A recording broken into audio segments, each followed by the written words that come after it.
সুজয় একজন কাঠুরে। জঙ্গল থেকে কাঠ কেটে বিক্রি করেই তার সংসার চলে। অভাবের সংসারে তার স্ত্রী খুব অসুস্থ।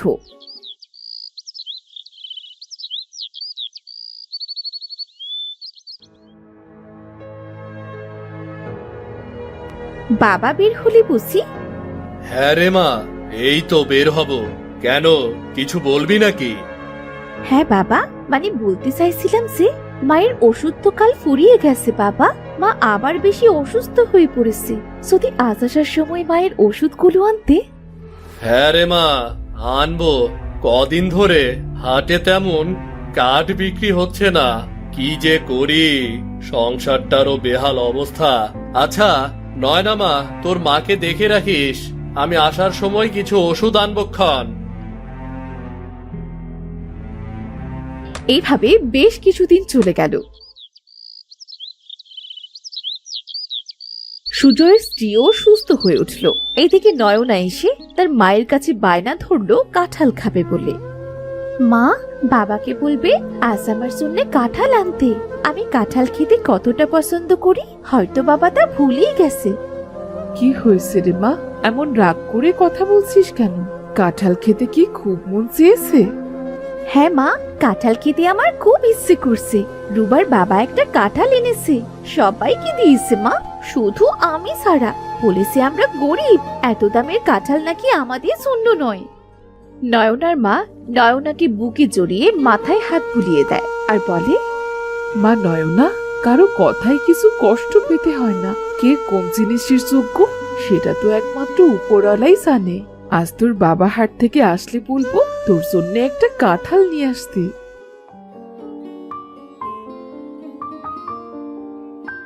গিন্নি, গিন্নি, ও গিন্নি, আমাকে এক গ্লাস জল দাও তো। হ্যাঁ আসছি। কি গো, আজ তোমার মুখটা এমন শুকিয়ে কেন আছে গো? কি হয়েছে? গিন্নি, হাটে 2-3 মাসের মধ্যে আর কোনো কাঠ বিক্রি হবে না। কি করে সংসার চালাবো আমি, কিছুই তো বুঝতে পারছি না। এত ভেবো না তো, যে কোনো একটা ব্যবস্থা ঠিকই হয়ে যাবে। তুমি যাও, হাত মুখ ধুয়ে এসো, আমি খাবার খেতে দিচ্ছি। এমন সময় নয়না তার বাবার কণ্ঠ শুনতে পেয়ে ঘর থেকে বলে, ও মা, মা, বাবা এসেছে নাকি? বাবাকে কাঁঠাল আনার কথা বলতে ভুলো না কিন্তু মা। কাঁঠাল খেতে চাইছে মেয়েটা, কিন্তু আমি কাঁঠাল। ও কিছু না, তুমি যাও, হাত মুখ ধুয়ে এসো। বাচ্চাদের কথায় সবসময় কান দিতে নেই। গিন্নি, মেয়েটা আমার যে খুব কাঁঠাল পছন্দ করে, এটা কিন্তু আমি ভুলিনি। কাঁঠালের যে দাম, হাত টানাটানির জন্য আর আনতে পারিনি। তুমি এসব নিয়ে চিন্তা করো না তো, আমি মেয়েটাকে বুঝিয়ে বলবো। পরদিন সুজয় হাঁটতে হাঁটতে জঙ্গলের উদ্দেশ্যে বের হয়। অনেকদিন আগে জঙ্গলে বেশ কিছু কাঁঠাল গাছ দেখেছিলাম। আজ হঠাৎ মনে পড়লো, গিয়ে একবার দেখি, যদি একটা কাঁঠাল পাই তবে মেয়েটাকে অন্তত একটা কাঁঠাল খাওয়াতে পারবো। সুজয় জঙ্গলের ভেতর ঘুরে ঘুরে হঠাৎ কাঁঠাল গাছ দেখতে পায়। এই তো সেই কাঁঠাল গাছগুলো। এত কাঁঠাল!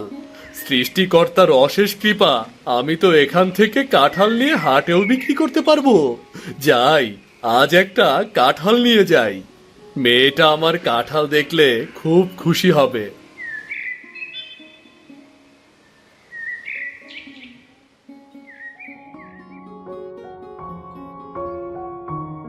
নয়না মা, নয়না মা, বেরিয়ে আয়। দেখ মা, দেখ, কাঁঠাল এনেছি রে। ও মা, এত বড় কাঁঠাল! বাবা, তুমি এত বড় কাঁঠাল এনেছো? মা দেখো না, বাবা কত বড় কাঁঠাল এনেছে। হ্যাঁ গো, তুমি এত টাকা কোথায় পেলে শুনি? এত বড় কাঁঠাল, দামও তো নিশ্চয়ই অনেক নিয়েছে। না গো গিন্নি, এটা কেনা না গো। জঙ্গলের ভেতরে অনেক গাছ আছে, সেই গাছে অনেক কাঁঠাল ধরেছে, সেখান থেকে একটা এনেছি গো। জঙ্গলে কাঁঠাল গাছ? তাহলে তো তুমি ওখান থেকে কিছু কাঁঠাল এনে হাটেও বিক্রি করতে পারো। এতে আমাদের সংসারটাও বেশ ভালোই চলবে। আমি তো তাই ভেবেছি, কাল জঙ্গল থেকে কাঁঠাল এনে তা হাটে বিক্রি করব। কাঁঠালের যে দাম, তাতে করে বেশ কটা টাকা উপার্জন করতে পারবো। তাহলে আমাদের বাড়িতে যে ভ্যান গাড়িটা পড়ে আছে ওইটা নিয়ে যেও, এতে তোমার কষ্টটাও একটু কমবে। এরপর সুজয় ভ্যান গাড়িটা নিয়ে জঙ্গলে গেল।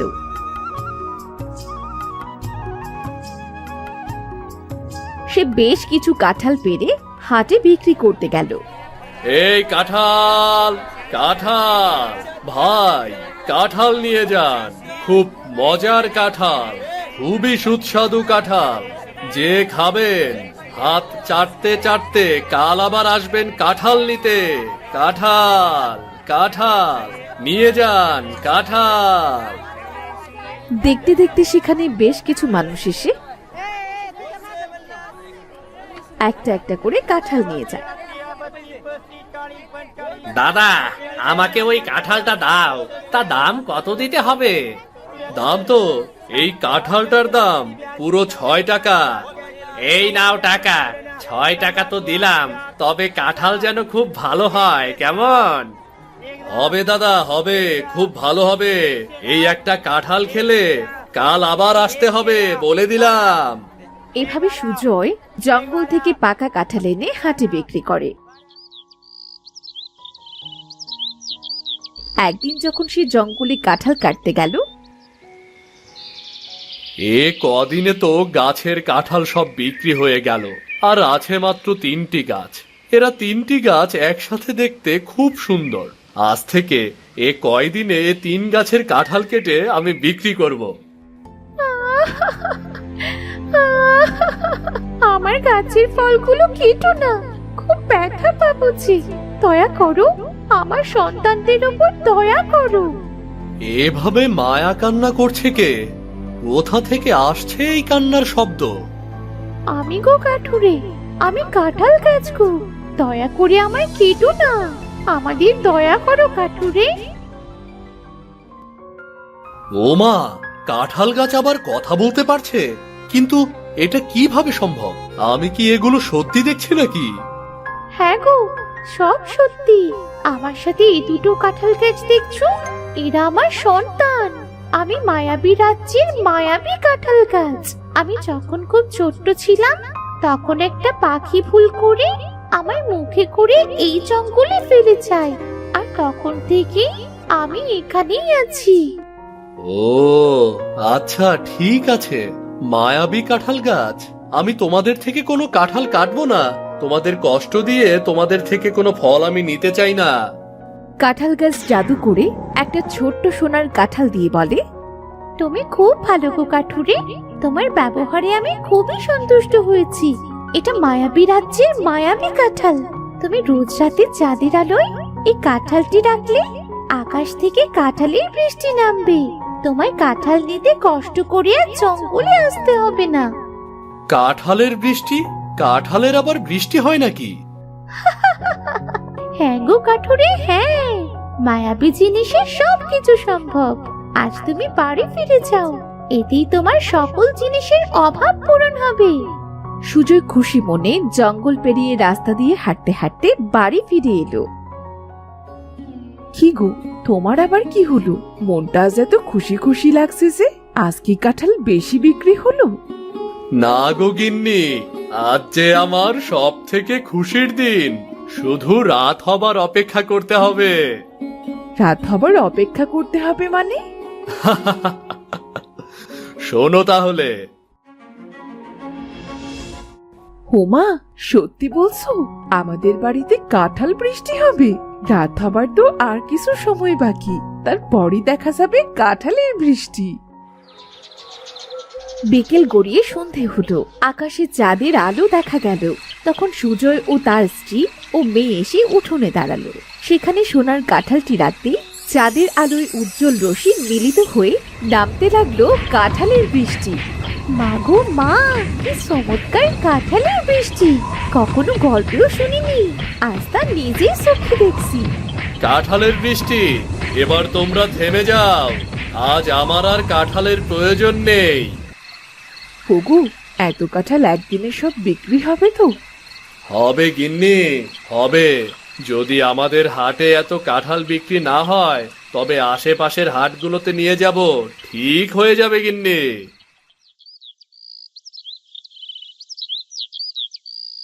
এবছর প্রচন্ড খরায় কাঁঠালের বেশ সংকট পড়েছিল। এই জন্য সুজয়ের কাঁঠালের কথা আশপাশে অনেক জায়গায় ছড়িয়ে পড়াতে আশপাশের অনেক জায়গা থেকে সুজয়ের কাছে সবাই কাঁঠাল কিনতে এলো।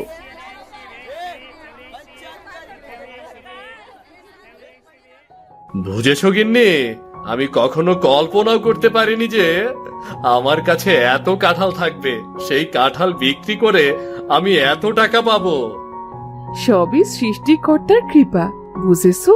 এই বছরে ঘর সারাইয়ের কাজটা সেরে ফেলো, না হলে কিন্তু এবার ঝড় বৃষ্টির সময় আর ঘরে থাকতে পারবে না।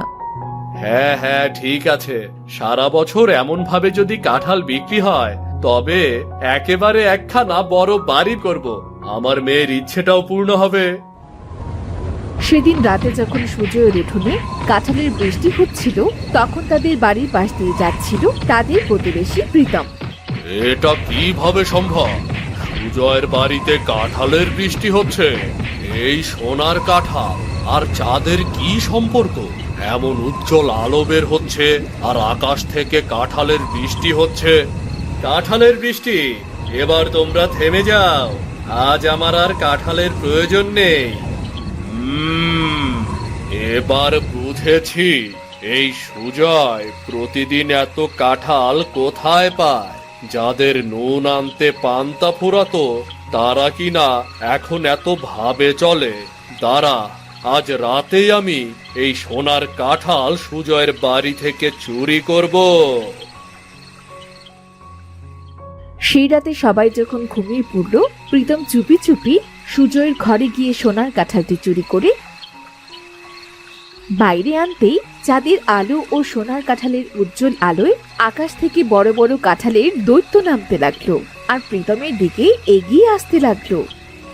বাঁচাও, বাঁচাও, আমাকে বাঁচাও, কে কোথায় আছো বাঁচাও। এই কাঁঠালের দৈত্যরা আমাকে মেরে ফেলবে, বাঁচাও আমাকে। সুজয় ও তার বউ বাইরে বেরিয়ে এসে এত কাঁঠালের দৈত্য দেখে তো বেশ অবাক হয়ে যায়। প্রীতম, তুমি আমাদের বাড়ি কি করছো? ভাই, তোমার এই সোনার কাঁঠালটি চুরি করে বাইরে আনতেই আকাশ থেকে বড় বড় কাঁঠালের দৈত্য পড়তে শুরু করলো। ভাই, এদের থামাও আগে, আমার ভুল হয়েছে। দৈত্যরা, তোমরা থেমে যাও আর পড়ো না আকাশ থেকে, একে ক্ষমা করে দাও। হঠাৎ সেই কাঁঠাল গাছটি তাদের সামনে ভেসে ওঠে আর বলে, এবারের মতো ক্ষমা করে দিলাম। আর কোনোদিন যদি এমন ভুল করিস তবে আমি তোকে কাঁঠাল বানিয়ে রাখবো। আমার জিনিস চুরি করা?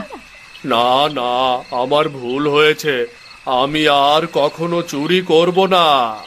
পালা প্রীতম, পালা। ধন্যবাদ কাঁঠাল গাছ, তুমি আবারও আমাকে বিপদ থেকে উদ্ধার করলে।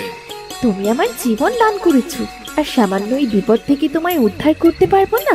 ভালো থেকো তুমি। আজ আমি আসি তাহলে। বলছিলাম কি, গোলায় তো ধান তোলা হয়ে গেছে, আমায় কটা দিন বাপের ভিটে ডায়োর যেতে দেবে?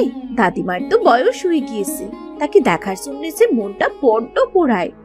নায়র যাবে কি যাবে না তা আমি কি জানি?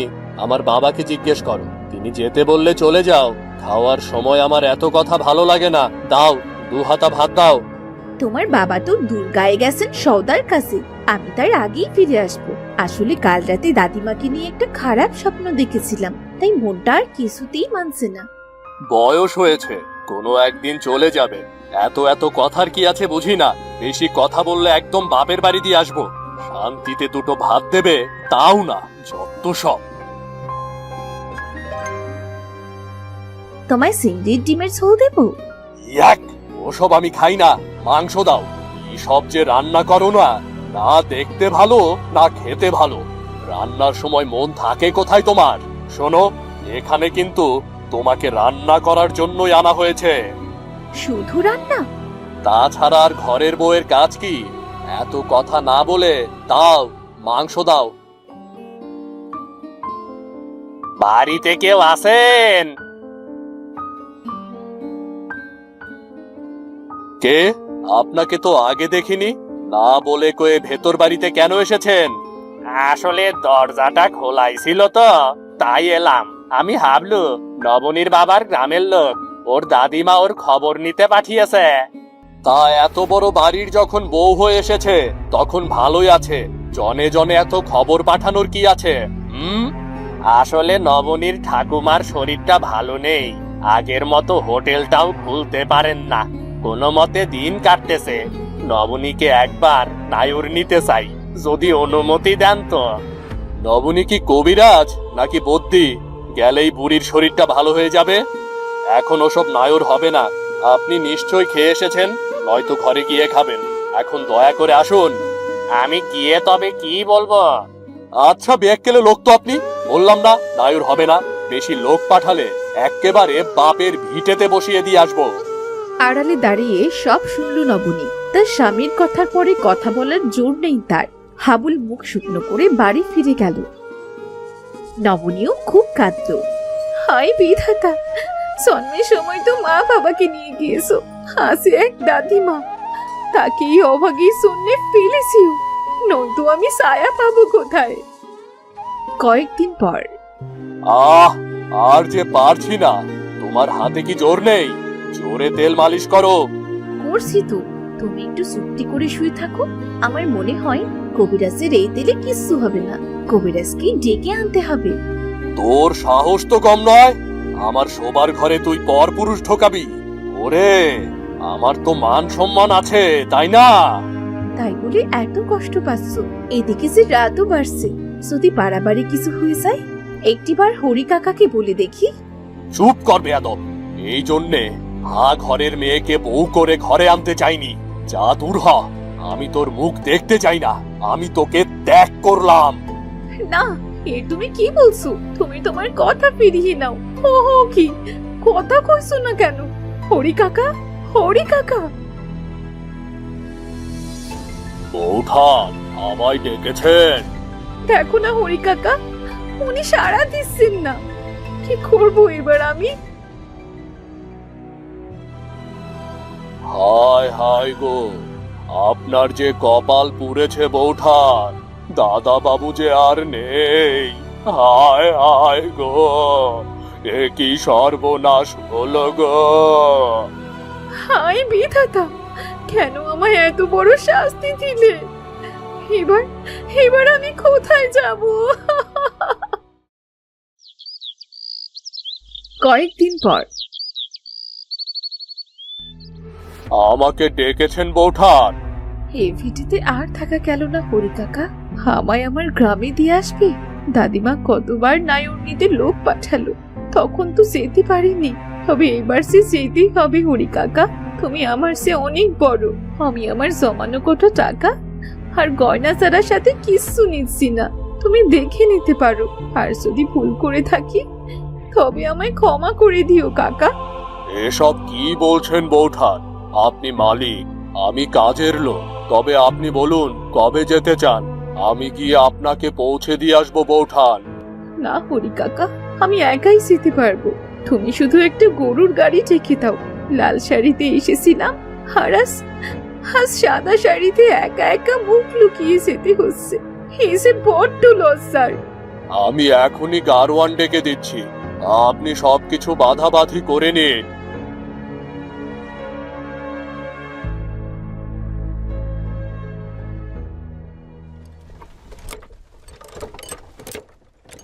হাতে একটি পোটলা নিয়ে 2 বছর পর বাপের ভিটা এলো নবনী। দাদিমা তখন দাওয়ায় মাদুর বিছিয়ে শুয়েছিলেন। দাদিমা, নবনী কে? নবনী এলি? এলাম গো দাদিমা, সব খুইয়ে একেবারে তোমার কাছে চলে এলাম। আমার যে সব শেষ হয়ে গেছে গো দাদিমা। উনি হঠাৎ বুকের ব্যামোতে চলে গেলেন। সংসারটা আমি আর আগলে রাখতে পারলাম না দাদিমা। কেউ চিরকাল বেঁচে থাকে না রে বুবু। যার যখন ডাক আসবে তখনই তাকে যেতে হবে। কাঁদিস নে, যা হাত মুখ ধুয়ে নে। আমি তোকে দুটো খেতে দিচ্ছি। এই সময় তুমি বাড়িতে কেন? তোমার খাবারের দোকানটার কি হয়েছে? আমার বয়স হয়েছে, আর জিনিসপত্রের যে আগুন দাম, আমি একা মানুষ, আর পেরে উঠি না। শরীরে এত লোকের রান্নার ধকল নেবার জোর নেই। দোকান বন্ধ, জমানো কটা টাকা আছে, ও দিয়েই দিন চালাচ্ছি। তা বললে কি আর হয়? এখন তো আমিও আছি, দুজনের কেমন করে চলবে বলো তো? হ্যাঁ, আমার কাছেও সামান্য কিছু টাকা আছে, কিন্তু চিরকাল তো আর জমানো টাকায় চলবে না। তাহলে তাহলে কি করবি? কি আর করব, কাজ বলতে তো শুধু রাতেই জানি দুটো। আবার না হয় নতুন করে খাবারের দোকানটাই খুলবো। তাতে কি আর লাভ হবে? গ্রামে এখন দোকানের অভাব নেই রে। ওসব বড় বড় দোকান রেখে আমাদের এই ভাঙা দোকানে কে আসবে? ডুবে যাবার ভয় করলে তো হবে না দাদিমা। যখন অথই পাথরে নেমেছি তখন সাঁতরে পার হতে হবে, নয়তো ডুবে মরবো। দেখা যাক না কি হয়।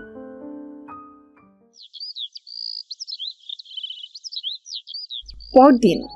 দাদিমা, ও দাদিমা, তুমি এখনো বসে আছো? চলো চলো, দোকানটা খুলতে হবে তো। তুমি দোকানটা খুলে বসো, আমি বাজার করে নিয়ে আসি। আজ কি রাতবি রে বুবু? দেখি বাজারে কি পাওয়া যায়, হাতে যে একদম সময় নেই।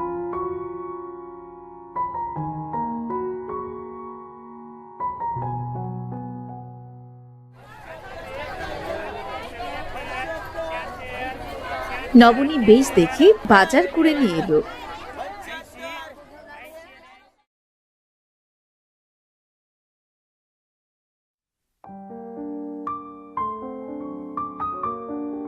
বউ দিদি, আরে হরি কাকা, তুমি এখানে?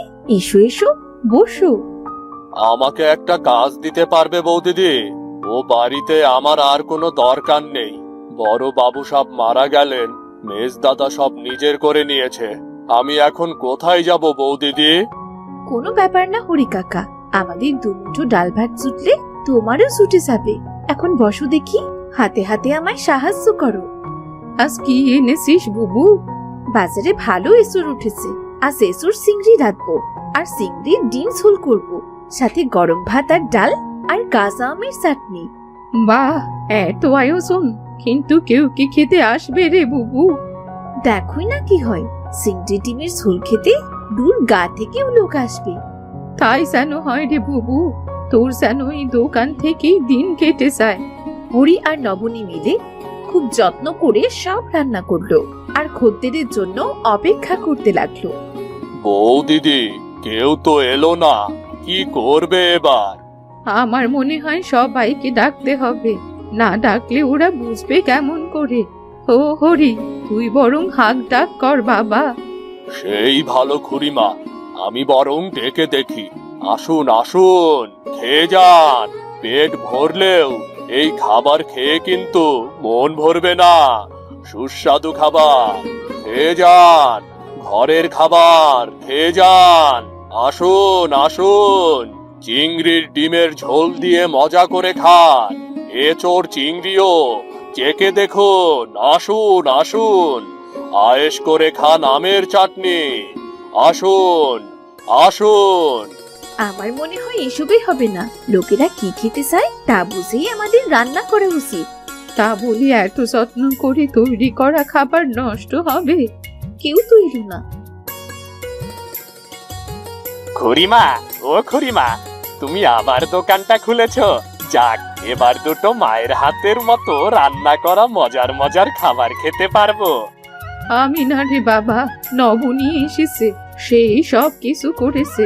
একটু চেখে দেখবি নাকি? চাকবো কি গো, আজ তো কবজি ডুবিয়ে খাবো। তোমরা সব গুছিয়ে নাও, আমি আরো অনেককেই ডেকে আনছি। তা কি কি রান্না করেছিস রে মা নবমী? এসুর চিংড়ি, এসুর ডিমের ঝোল, ভাত ডাল আর আমের চাটনি। ও কাকা, এসব খাবার সকলে খাবে তো? খাবে না? কি বলছিস রে মা, খেয়ে সকলে আরো চাইবে। তুই দাঁড়া, আমি আমার পরিচিত কজনকে নিয়ে আসছি। হাবলু সহ গ্রামের কয়েকজন লোক খেতে বসলো। হরি সবাইকে খেতে দিল। আর কিছু লাগলে জানাবেন। আহা, আরো দুটো ভাত দাও ভাইয়া, সাথে চিংড়ির ডিমের ঝোল। আহ, কি ভালো খেতে! আরো চাই, চিংড়ির ডিমের ঝোল আরো চাই, প্রতিদিন চাই। বেশ, তাই হবে। চিংড়ি ডিমের ঝোল পাবে তোমরা। তবে কাল আবার এসো, আজকের মতো শেষ হয়ে গেছে। বাহ, কতদিন পর এত লোক আমার খাবারের হোটেলে বাদ পড়লো। খাবারের শুনলে আবার সেই হাক ডাক। বিধাতা যা করেন তা মঙ্গলের শুনলেই করেন। ঠিক বলেছো দাদিমা, একদিনে চিংড়ি ডিমের ঝোল রেঁধেছিলাম বলে কত কটাক্ষ শুয়েছি, আজ লোকেরা পয়সা দিয়ে কিনে খাচ্ছে। তুমি যাই বলো দাদিমা, এমন রান্নাই সকলে খেতে চায়। ঠিক বলেছো বৌদিদি। অনেক কথা হয়েছে, এখন সকলে বসো, সবাই একসাথে চিংড়ির ডিমের ঝোল দিয়ে ভাত খেয়ে তবেই ঘরে ফিরবো। কাল আবার কত কাজ বলো তো? হ্যাঁ হ্যাঁ, ঠিক কথা।